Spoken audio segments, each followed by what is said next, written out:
look at you, I can see new faces na hindi natin nakasama nung nakaraang pagtalakay natin sa ating paksa. So there is a need for me to give at least a brief summary of what we have discussed. It's not really a series that we are going through, kundi isang particular subject lamang na we just feel because of some circumstances to be addressed. And that is the issue of slander. As we have said in the beginning of our study, that the word slander could be a bit confusing because we are so much familiar with the legal definition of slander. The legal definition of slander is a false spoken statement intended to damage the good opinion people have of somebody. It is a spoken word, it is false, and there is malice, there is intention to really destroy a person. That is the legal meaning. But as we have gone through the teaching of the scripture regarding slander, we discover that it does not carry the legal meaning solely. That slander, the word slander and the idea of slander gave several shades of meaning, like speaking against or speaking negatively against another could be slander. It doesn't, whether it's false or true, maliciously or not, when you repeat a matter to another, it could be slander. Listen, just carefully notice my word. It could be slander. Slander also could be slander also, as used in the scripture, has the idea, element of treachery. It is spoken behind the back of the one being talked about. And then we look at another word translated slander. It is the word describing one who slips unnoticed, which is also a picture of treachery. In the New Testament, we said that the word slander almost consistently came from the word blasphemia, where we get our word blasphemy. And so with this definition of slander, we can see how much slander is going on in our society, even in churches. How much damaging words has been spoken to the wrong person, even inside the church. And I have emphasized that we are all guilty of slander in some way or another, in some degree or another. And we saw the teaching of slander, how damaging it is to the church. Because kung bakit tayo dapat maging concerned sa slander is because, first of all, it's the sin of the tongue. And James described the tongue as an unruly evil, uncontrollable evil. And also slander, it threatens the unity of the church. As Proverbs says, he who repeats a matter separates friends, divides friends. And slander can either mortify love or indicate the lack of love in a church. When there is so much slander, at yan po ang ating tinalakay. But then, we were unable to finish the last portion. Meron pong isang question that arose. And even after I dismount the pulpit, it was asked to me, is there not a circumstance where we can speak about what is ill about a person and we're not guilty of slander? Meron bang mga pagkakataon na pwedeng pag-usapan, pwedeng sabihin, pwedeng i-report, we can repeat something that is bad about the person, but we will not be guilty of slander. And that is what we are to discuss today. Ayoko nang sabihin that I won't be saying much because I might again fail, so let us just go through the topic at kung tayo at nasanay matapos natin ang bagay nito. Tayo po muna ay manalangin muli at tayo ay humingi ng talino sa Panginoon. Lord, as we are about to study, to discuss something that is very delicate and very serious that could divide the church, Lord, we pray that you would grant us the understanding and that you would free us from any prejudice, from any biases, that we would purely listen to your word and apply it to our hearts. May you grant us an open heart and a humble spirit. And may you also, Lord, be with your servant that he might speak only what is true. May you deliver him, Lord, from arrogance. Deliver him, Lord, from self-righteousness and be reliant upon you. Salamat po, Panginoon. In Christ's name, Amen.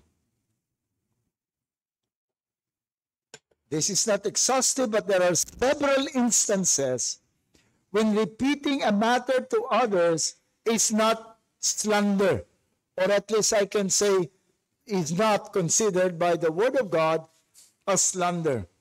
Firstly, when the words is repeated to the one in authority for a purpose. When it is told to the one in authority for a purpose. Slander is when you say something to a person that would destroy yung honor ng isang tao. When you say to the wrong person, it's slander. But there are times that you need to tell it to a person of responsibility for a particular purpose, then it is not slander. The letter of Paul to the Corinthians is very much influenced by what Paul heard about what was going on in the church in Corinth. We read in several instances in the Word, in 1 Corinthians 1:11, Paul said this very clearly, for it has been reported to me by Chloe's people that there is quarreling.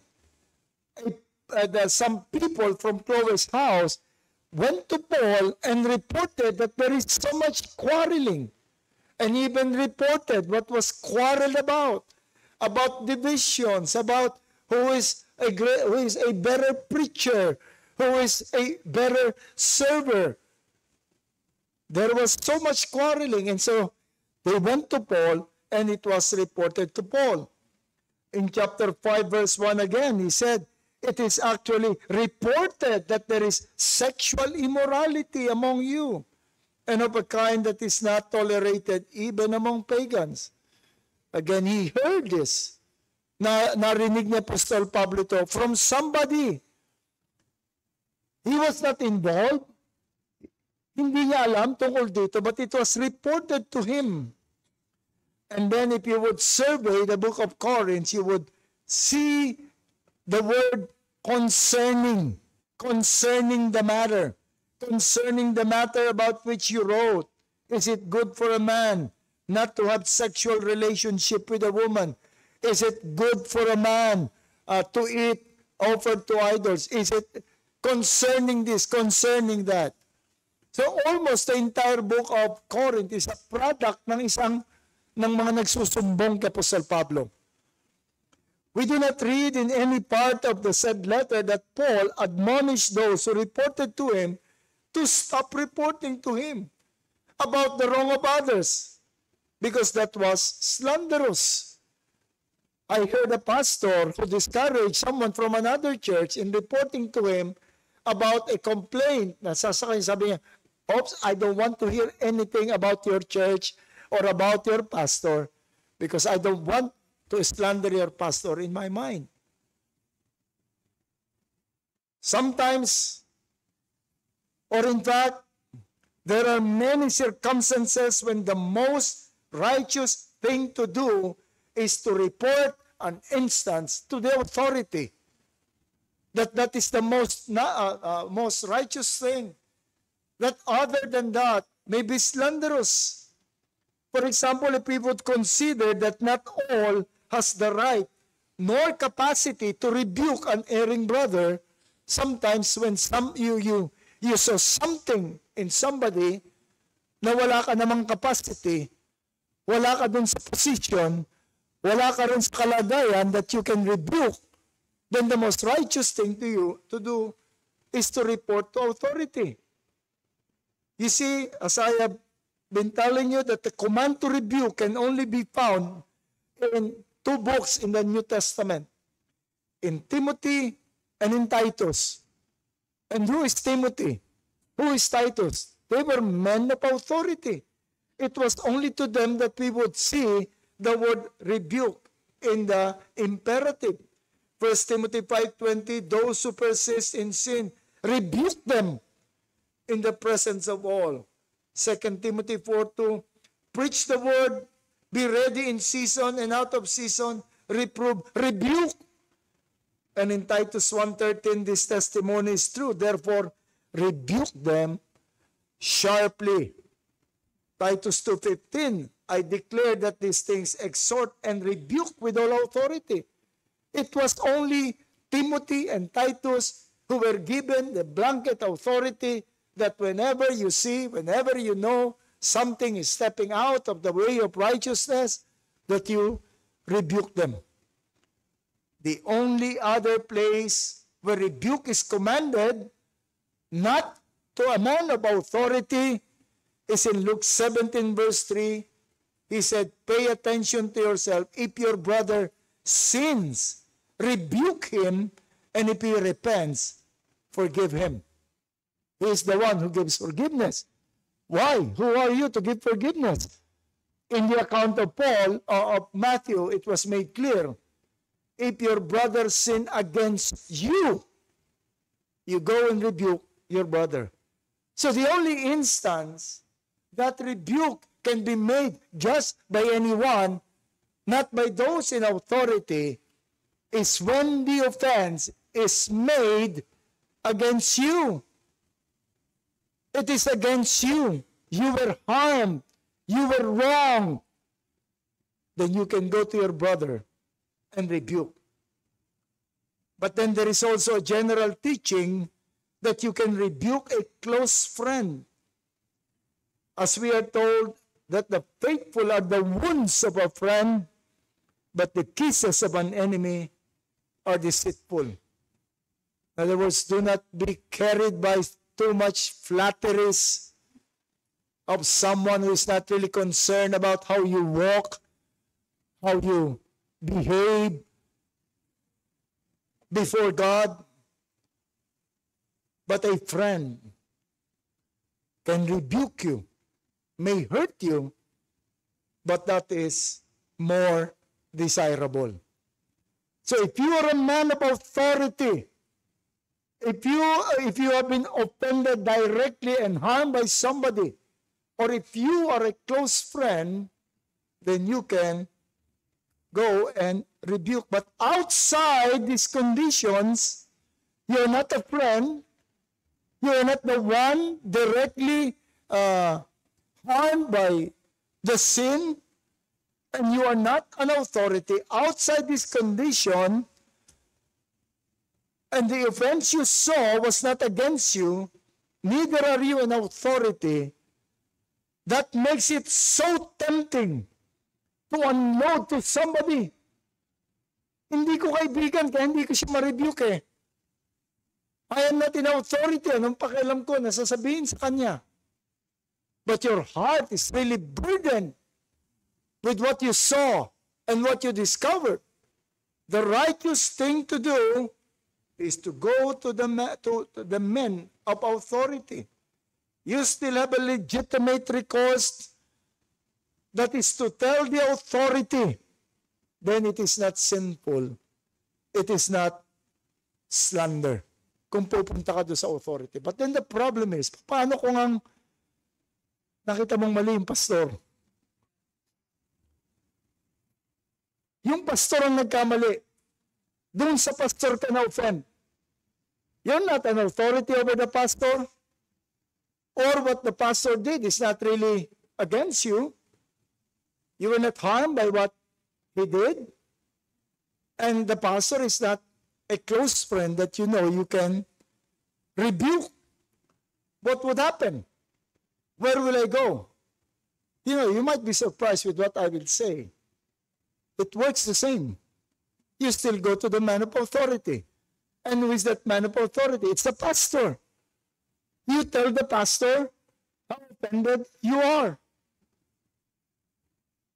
And I can guarantee you that any pastor who is worthy of his calling, whose one of the qualification includes being not quarrelsome, will not get up on his hind leg and kick you if you tell him that something is wrong about you. He will not say it. If he is worthy of his calling, if he is a qualified man who is not quarrelsome, he will not do it. Friday, I met some of the key persons, yung mga nakakatulong sa akin. I met them. We had a meeting supposed to be hanggang 7 lang, pero inabot kami ng almost 10 o'clock. And there are many things said, not really, I don't want to use against, but in yung pagpuna nila sa akin, yung mga bagay na dapat mabago. And that even became became the basis of some changes that I want to make, of some things that I want to do in the church. You can tell the pastor. You can go to the pastor. Ang mga members ng Sovereign Grace Church is used to that. They can approach me. Hindi ko po kayo aawayin. But what if you're not sure of that? Or you still feel that that would not be the best thing to do, or he is not the best audience for what you want to say? What if you're not sure that your pastor will not violently resist? Then go to the other men of authority. Yes, I mean it. Go to other men of authority from another church. Men with proven integrity and not one who will automatically take your side. Huwag kang pupunta rin sa kaaway nung yung galit sa pastor mo. Huwag ka nang pupunta dahil siguradong kakampihan ka nun at matutuwa yun. But men with proven integrity. This is even suggested and implied in our confession. We have the 1689 Baptist Confession of Faith, chapter 26, deals with the church, and this is what you find in paragraph 15. In cases of difficulties or differences, either in point of doctrine or administration, wherein either the church in general are concerned, or any one church in their peace, union, and edification, or any member or members of any churches are injured in or by the proceeding in censures not agreeable to truth and other, ito yung na-disiplina ng hindi naman tama yung kanyang disiplina, it is according to the mind of Christ that many churches holding communion together do by their messenger meet to consider and give advice in or about that matter in difference to be reported to all the church concerned. It is embodied in our confession. It is believed based on what we believe about the Word of God. We confess to be holding the 1689 Baptist Confession of Faith. And then members should be free to go to other pastors if they are afraid or uncomfortable to tell their pastor. And the pastor na pagsabihan must do something to approach, either to approach yung concerned na pastor or magkaroon ng council of pastors to discuss the matter. You'll be surprised. Nagtataka sila na isang sermon sa akin ng mga kalalakihan is masyadong nag-spend na ako ng time outside. Di bali sana kung organized na at regular na yung which I really accept. Because I was surprised how many churches and how many members of other churches are seeking an audience para sa kanilang grievances which were not addressed properly in their own churches. If they would only implement chapter 26, paragraph 15 of the 1689 Baptist Confession of Faith that we all subscribe to, then we should be open. We should be open to the advice, to the comment of other pastors outside the church. It's not a violation of the autonomy of churches. We only have one kingdom. We serve one Lord. The term autonomy of churches was coined not directed towards other churches. It was directed to the government, that the church is autonomous, must not be ruled by the government. It's not fellow churchmate or fellow Christians in other churches. If this only will be implemented and followed, palagay ko yung mga pastor talaga mag-iingat ng gusto pag-aaralan ng kanilang steps because they will be accountable to dun sa kanilang ibang mga pastor in there. Alam mo, this is not only theory. We do it in practice. I can mention this kasi nabanggit din naman ito ni Pastor Joey sa publicly. Once he had a problem with a couple in his church. So what he did, nang hindi na sila magkasundo, sabi niya rin sa pastor, sabi niya rin sa dalawa is, I'll send you to Pastor Maramara. Una, sitan sila kaibigan mo yun But no, sabi niya, he will judge you yung ng tama. So nagpunta sa akin, we had couple of meetings, and then ang naging decision is, alis na lang siya sa church. Punta na lang siya sa iba. And it was even Pastor Joey who looked for a church. Talk to the pastor. Recommend yung kanyang tao ito dun sa church na yon. That's a very pastoral act. And you know, nung nandito pa si Pastor Steve, wala na siya that I submitted myself to Pastor Steve's, hindi naman ayaw niyang tawaging oversight, but accountability. And I've been telling my people, I've been telling the SGC, if you have anything against me, you go to Pastor Steve. And I don't care, whatever you say, you go to him. And some really did. And this is also why when I have, it's always been my practice, if they say something against me, I don't defend myself. I call another pastor. I call Pastor Steve, I'm being accused of this and that. Will you handle it? Kasi masyadong self-serving naman. Ako magtatanggol sa sarili ko. And that happened, I think, in 40 years. That happened twice. That it was Pastor Steve who stood by this congregation and deliberate and made a judgment and addition. I just thank the Lord that I was vindicated in all those two instances. Not because Pastor Steve is my kakampi, because hindi siya ganon, but because that is the proper action. Slander is so evil in itself, but even more evil when we slander a leader of a church, a pastor to another member. That is more evil. You know why?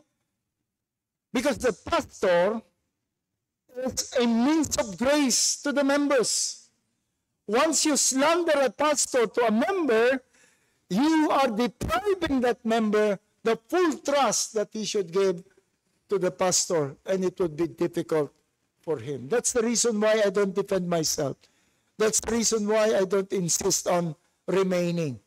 Because I cannot serve a church full of people who do not trust me, who do not believe in my leadership. And that could happen if a wildfire of a tongue will destroy the pastor. And I invite you. I always welcome yung gracious way of saying that this is what's wrong with you, Pastor. Ito yung bagay na nakita naming mali. I hope walang mahabang pila mamaya nang kakausap sa akin. So, when told to authority, that's not slander. But that is assuming na kaya mo sinabi rin sa authorities because you want a solution. You want a redemption for the situation. But then secondly, there is also a circumstance that may not be slander if you repeat a matter. It is when your intention is to warn others. When you warn others.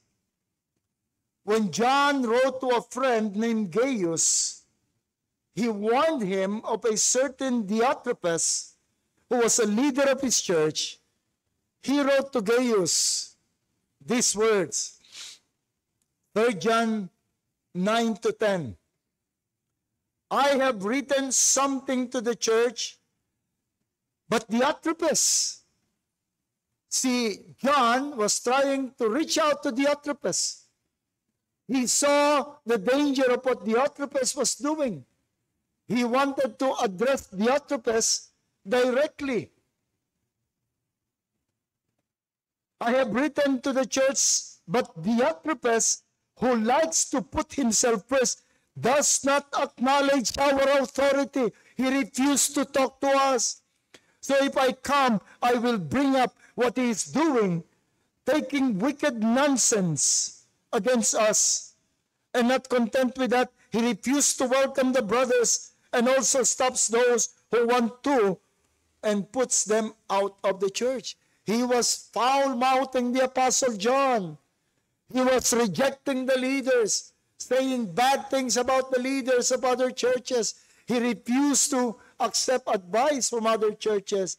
And Apostle John was just concerned about his friend Gaius, who was still in the church. He's so affected by this Diotrephes. And so he promised him, this is what Diotrephes is doing. This is what is wrong with him. And he promised him that I may be telling you this, but my real intention is to come to your church and openly rebuke Diotrephes. Kapag binasa natin itong pintas niya kay Diotrephes, that he is talking wicked nonsense, that he is rejecting the that sounds very slanderous. Imagine me writing to the members of MCBC and telling them about what's bad about their pastors.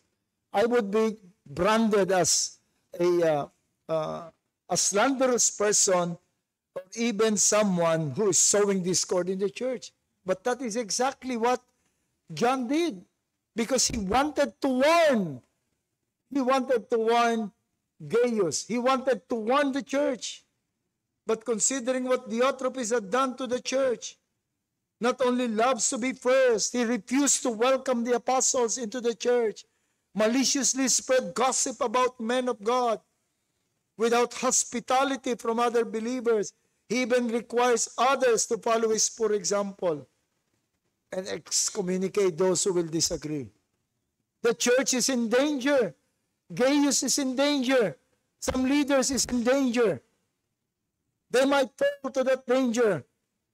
It might have already affected Gaius, either by being threatened or being distraught that no action is done to Diotrephes. So it was not slander for John to tell Gaius. It was not slander for John to inform the church. I was in Bacolod. Tuwan-tuwa pa yung mga tao na nagsabi sa akin that they would have a pastor's conference and some sort of a family conference there. And I asked him who designed it. I asked him who their speaker with. And he told me, give me a name of a pastor that I believe is no longer qualified to be a pastor, that must step down from the pastorate. He has no authority nor moral ascendancy to teach righteousness.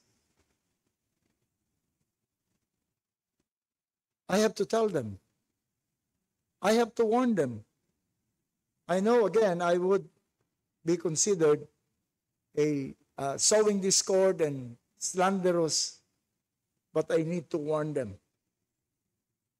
So it was not slander for John to tell Gaius about it. Paul also warned, remember, Paul also practiced this. He warned Timothy about Alexander. Sabi niya, 2 Timothy 4:14, Alexander the coppersmith did me great harm. The Lord will repay him according to his deeds.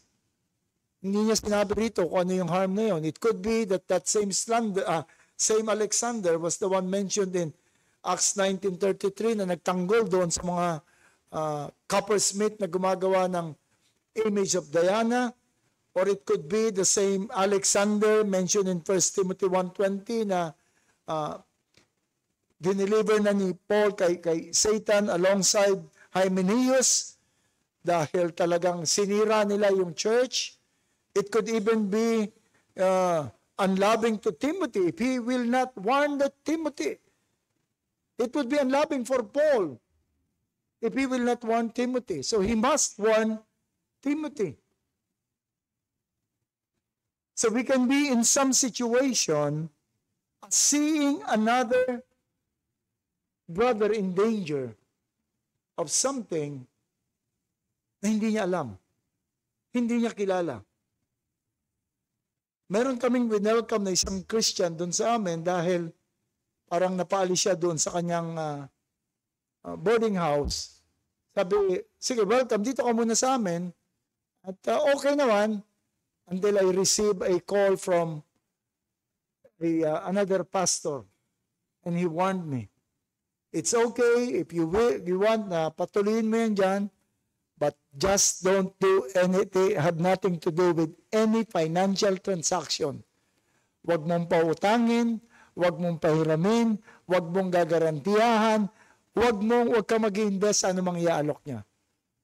And then later on, I found out yung kanyang masamang record when it comes to finances. And so I think it was Pastor Ellis who told me. And I thank him for that. I also came across a situation na isang close friend ko nagsabi, kakakwento niya, nabanggit niya na yung common friend namin na babae, nililigawan ng isang lalaki na kilala ko rin. Nagulat ako because I know the guy. I know that he is not even worthy to be a friend dahil sa kanyang masamang record. So I have to warn the lady. Tell the other lady, who is also my friend, that this is the real score. Sabi niya, paano ko sasabihin? Tell her na ako nagsabi, at kapag tinanong siya ng lalaki, sabihin niya, ako nagsabi sa kanya. Let that guy come to me and face me, and I will tell it to his face. I need to warn. My conscience cannot bear the fact na kung sakaling nagkatuluyan sila, alam ko na pwede ko palang pigilan at hindi ko ginawa. So I have to warn. I have to warn. You may do the same too if your motive is purely to warn. And your case is not based on suspicion and speculation or hearsay, but actual, verified, or even witness truth, then I have to warn. And that's not slander. And it could even be unloving if we will not. It could even be loving if somebody is entrusting somebody, or even in a church, may papagawa sa iyo, entrusting a very delicate ministry, and I know something that this person is not the right person, that is not reliable, I will tell. And that is not slander. So when you are in authority, or when you're telling in the authority, or for the purpose of warning, it's not slander. But also thirdly, when the truth of the gospel is the interest. When the truth of the gospel is at stake, when the truth of the scripture is being marred by an act, then it is our responsibility to declare it. Paul had a not so pleasant encounter with Peter in Antioch. Nandun si Paul sa Antioch. Antioch is a Christian church, mixture of Jews and Gentiles, but dominated by Gentiles, mostly Gentiles, controlled by Gentiles. Their leaders are Gentiles. They were visited by Peter. Si Peter ngayon, sabi niya, wala namang diferensya na Jews and Gentiles, so he ate with them. He mingled with them. But then dumating yung mga Judaizers coming from Jerusalem, immediately si Peter, binaba agad yung kanyang pagkain, takbo agad siya, umalis siya, ayaw niyang makita ng mga Judaizers na nakikikain siya sa Gentiles. Si Barnabas naman, como siya ay talagang a man of encouragement, nakita niya si Peter, naku, mali yata itong ginagawa namin. Umalis din siya. And that is very damaging to the gospel. And so Paul stood against Peter and he said in a loud voice, before all, how can you tell these Gentiles to act like Jew when you, a Jew, is not faithfully acting like a Jew? How can we teach them? How can we bring them to godliness when you're acting that way? When you say that's public, nandun si Peter, it's not slanderous. But then, nakita ni Paul yung epekto noong gospel, nung pagkasira ng gospel, affecting churches and even reaching Galatians. And that kind of error is very, very hospitable, very friendly dun sa error that was going on in Galatia. And so, the Apostle Peter did not hesitate to tell Galatians about what happened in Antioch. We read in Galatians chapter 2, verse 12 to 15. For before certain men came from James, he was eating with the Gentiles, referring to Peter. But when they came, he drew back and separated himself, fearing the circumcision party, and the rest of the Jews acted hypocritically along with him, so that even Barnabas was led astray by the hypocrisy. But when I saw that their conduct was not in step with the truth of the gospel, I said to Cephas, he even used the name Cephas, that was his name before Peter became a disciple. Before them all, if you, though a Jew, live like a Gentile and not like a Jew, how can you force the Gentiles to live like Jews? Those were sharp words. Peter was not there. Some of the Galatians might even be surprised.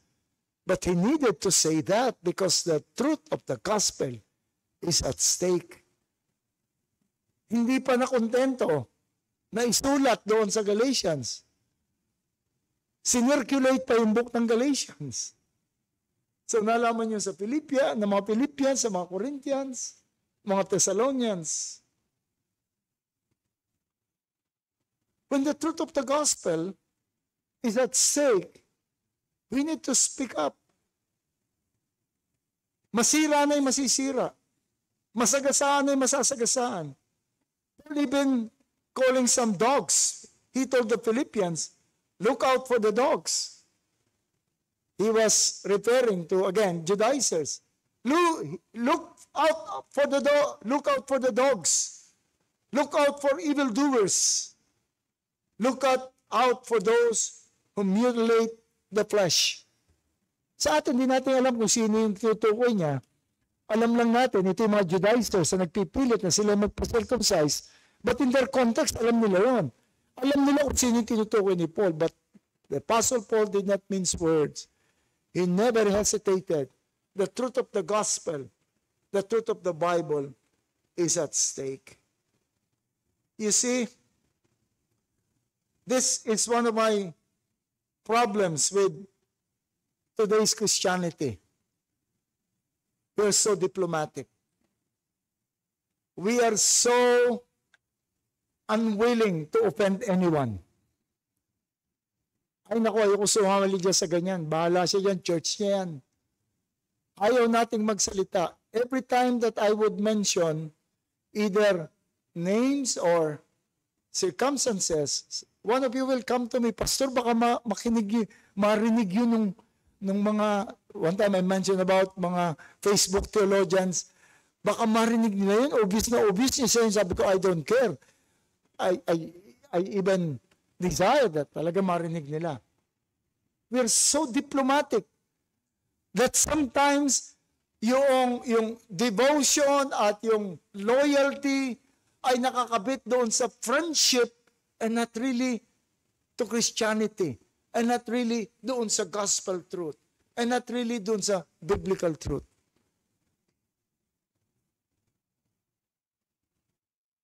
We must learn to speak. Even it would dishonor some, but for the sake of the gospel, I know that this can be abused. But you know, yung mga nag-a-abuse, wala ka na magagawa ron. Talaga, if they are really slanderers, he would use every reason. He would use every instances. Pati prayer gagamitin niya. Pag-pray nga natin, sino? Si ganito, kasi alam mo ba? Gagamitin niya lahat. So, but I am addressing those who are sincere. Yung conscience ay tender na ayaw nilang mag-commit ng slander. And then fourthly, another instance na hindi slander is when sin and error is open and known, but needing some explanation and clarification, then it's just right that we speak. Go back to Paul's encounter with Peter in Antioch. It was an open sin, known by all. At yung news about what Peter did, kumalat na sa mga churches, and they need some explanation what really is bad about that. And that's what he did. We have experienced witnessing sin and error made publicly. We just freely discuss, not to slander people, not to satisfy. Pagka nakita mong free, we talk about Jim Hofstetler, we talk about, basta't ang atin lamang motibo is really to help, really to defend the gospel, defend the purity, at hindi lang tayo nagsasatisfy ng mga marites sa ating kalagitnaan. Not only to satisfy yung curiosity ng lahat, kundi you want to warn about an open sin. Rabbi Zachariah was a very contemporary issue. The man I admired when I was a very young Christian, in my mid-20s. I admire Rabbi Zachariah so much. And so when he fell, madalas ko nako-quote ko yung ilang mga ni Rabbi. Nakita ko lang, siguro I was blinded, na he rarely used the Bible. I just admire yung kanyang intelligence. So I need to, kilala ko ng iba na, I need to discuss about the sin of Rabbi Zacharias. Some time ago,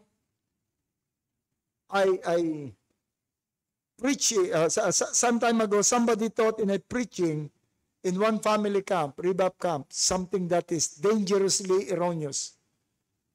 So the three of us pastors, we need to bring the matter to our church and warn the church that what was preached in that camp was something that was long time ago. Bata pa lang yung. I forgot to ask past permission, but May nangyari din nung mamatay yung tatay niya. Yung pastor nag-preach doon sa funeral. Dangerously erroneous.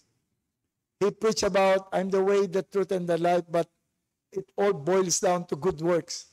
Very dangerous. Pastor nila yon.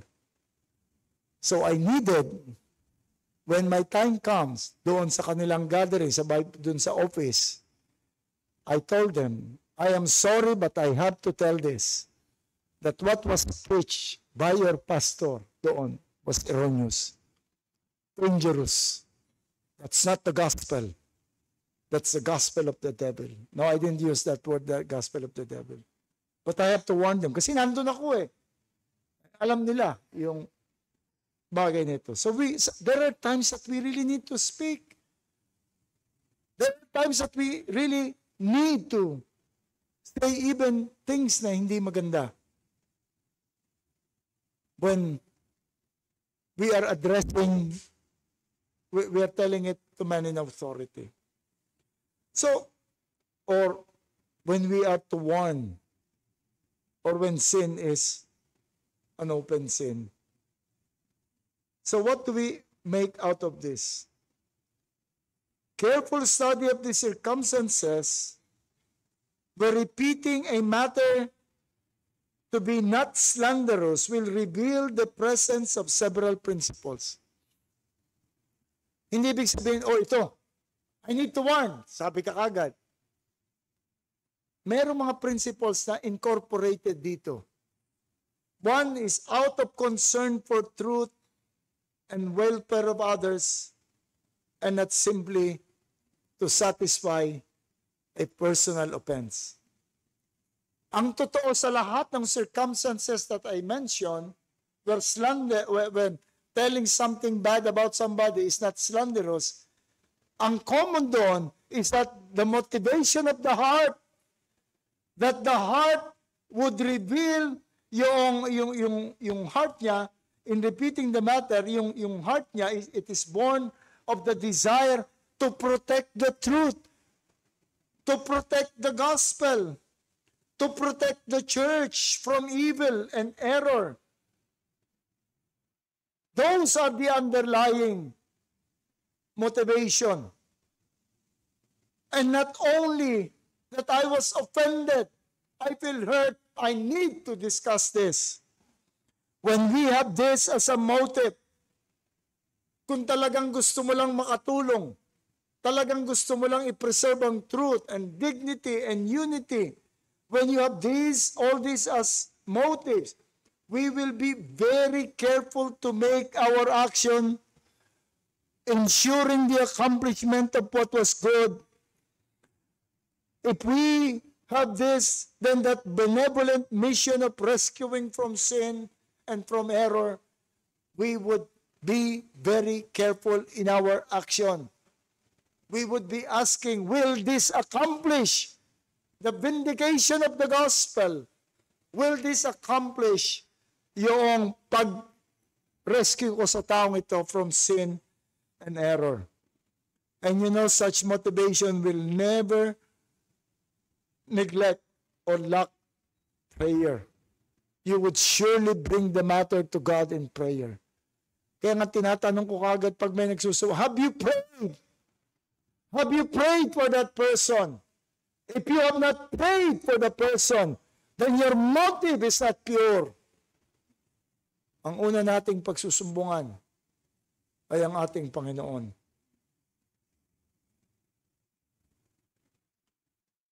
It is when what prompted us to take action is purely personal offense, or personal discomfort. If our concern is to be released from the offense and not really to rescue the others, it is this that we will be careless in making steps. It is in this condition that the father of slander, whose name means slanderous, the devil, will be very active. It is when we are right and the person is really wrong that the father of slander would be rejoicing and will be very active. He can, many times, hindi yung error o nakaka-divide sa church. Hindi yung what is wrong. It is when you know we're right. We should always be examining ourselves, searching and seeing our motivation. And everything must be done not without prayer. We'd always be praying. But also consider that what really is at stake, who is the real victim of slander. Alam niyo ba kung sino talagang victim ng slander? It is the church. It is the church. The church is whose task is to publish the excellencies of God according to Peter. It is to be the picture of the kingdom. And that one picture of the kingdom, it's the unity of the church, the Christ-likeness.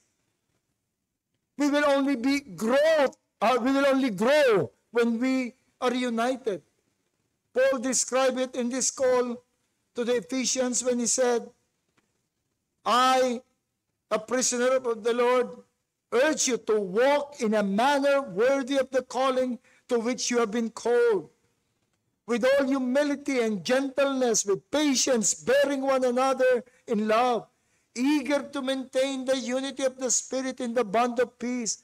There is one body, one Spirit, just as you were called to one hope belonging to your call. One Lord, one faith, one baptism, one God and Father of all, who is over all and through all and in all. Nakita niyo yung kanyang urging talagang be one, keep the unity, maintain the unity. And Christ has even equipped the church for growth. Ephesians 4:11-13, and he gave the apostles and prophets and evangelists and shepherds and teachers to equip the saints for the work of the ministry. For what? For building up the body of Christ until we all attain to the unity of the faith, of the knowledge of the Son of God.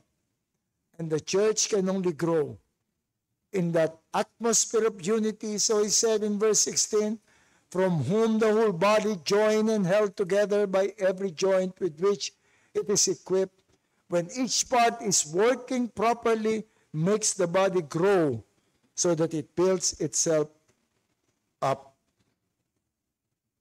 Consider what is really at stake. It's the unity. And when the unity is at stake, yung ating growth for holiness, yung ating growth doon sa usefulness would be damaged. But above all, consider how much Christ valued the growth in unity. It is His church. It is His bride. He gave His life for it. In His high priestly prayer, He emphasized on His desire to be united. He said in John 17:20-23, I do not ask for this only, but also for those who will believe in me through their word, that they may all be one, just as you, Father, are in me and I in you, that they also may be in us, so that the world may believe that you have sent me. Even the mission is relying on that unity. The glory that you have given me, I have given to them, that they may be one, even as you are one. I and them, you and me, that they may become perfectly one, so that the world may know it's dependent on our unity. Kung nag-aaway-away tayo, it will destroy that unity. Let us all be agents of this desire, of this purpose of our Lord, as He said that whoever is not with me is against me, and whoever does not gather with me scatters. Luke 11:23. Pangalagaan po natin. Let us always remind ourselves of that evil of slander. But also, let us be bold enough to speak up when needed. Now, I know that not all of you are in Christ. Many of you are still relying upon your own self and your own strength. You're delaying yung inyong paglapit sa Panginoon. And all I can say is this: all those who are not in Christ are the greatest victim of a great slander of the chief slanderer. Right now, the chief slanderer is slandering the Word of God. It's not reliable. Slandering Christianity. You really don't need Christianity. Maaari ka pa rin umasanso sa buhay. The call of the Lord that salvation is now, hindi totoo yan. You have all the chance. But I'm telling you, do not listen to the slanderer. You need Christ. You need salvation. You need your sins to be forgiven and to be covered. You need to be in a church where you can grow. You need to be assured. We need all the blessing of the forgiveness of God. Let's all pray. O aming Panginoon, truly, life is so complicated. We cannot have a grasp of everything, but Lord, we thank you for your word. We thank you that even though we cannot understand clearly everything, but your commands are truly clear to us. Lord, help us to rely upon you. Help us, Lord, to be freed from this sin of the slander of our chief enemy, the devil. And help us, Lord, not to imitate the devil in his slander. Help us to value truly the unity that you have so dearly valued, the unity that you so desire. Bless your word, O God. In Christ's name, amen.